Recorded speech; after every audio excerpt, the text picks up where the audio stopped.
शरद पवार आणि अजित पवार पुन्हा एकदा एकाच मंचावर येण्याची शक्यता। वसंतदादा शुगर इन्स्टिट्यूटच्या बैठकीला दोन्ही नेते एकत्र येणार। उद्या सकाळी 10 वाजता वसंतदादा शुगर इन्स्टिट्यूटमध्ये बैठक होणार। हिंसाचाराच्या घटनेनंतर मुख्यमंत्री देवेंद्र फडणवीस पहिल्यांदाच नागपुरात दाखल। वरिष्ठ पोलीस अधिकाऱ्यांची उद्या बैठक बोलावली। हिंसाचार प्रकरणाचा मुख्यमंत्री फडणवीस आढावा घेणार। हम किसी को छेड़ते नहीं लेकिन किसी ने हमें छेड़ा तो हम छोड़ते नहीं। आज ठेचलय पुन्हा नादी लागाल तर पुन्हा ठेचणार। चित्रा वाघ यांचा विरोधकांना इशारा। गरिमा काय फक्त महिलांनी सांभाळायची? मी लढले, मी लढणार। आज ठेचलय, परत नादी लागाल तर परत ठेचून काढीन, हे पण सांगतेय। महाशक्तीच्या जोरावरची धमक्यांची भाषा तुमच्याजवळच ठेवा। माझ्याकडे जपायला इमानशील आणि सत्व आहे।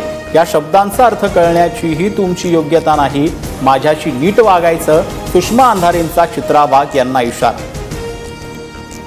मिलिंद नार्वेकरांच्या माध्यमातून उद्धव ठाकरेंनी पक्षात येण्याचा निरोप पाठवला होता।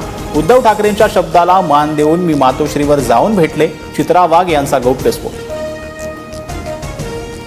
दिशा सालियान मृत्यू प्रकरणी सतीश सालियान यांची याचिका हायकोर्टाकडून ग्राह्य।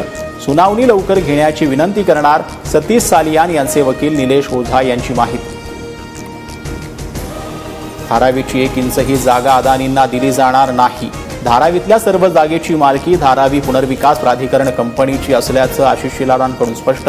तर अपात्र झोपडपट्टी धारकांनाही मुंबईतच घर मिळणार असल्याची माहिती। इयत्ता पहिलीसाठी सीबीएसई पॅटर्न लागू करण्याची घोषणा। 70 आणि 30% फॉर्म्युला वापरण्यात येणार। भाषा आणि इतिहास विषयाबाबत कोणतीही तडजोड केली जाणार नाही। शिवाजी महाराज संभाजी महाराजांचा इतिहास अनिवार्य असणार। राज्याचा एसएससी बोर्ड पूर्णतः बंद करण्याचा डाव। सीबीएसई पॅटर्न लागू करण्याच्या शिक्षण मंत्र्यांच्या घोषणेनंतर सुप्रिया सुळेंची टीका।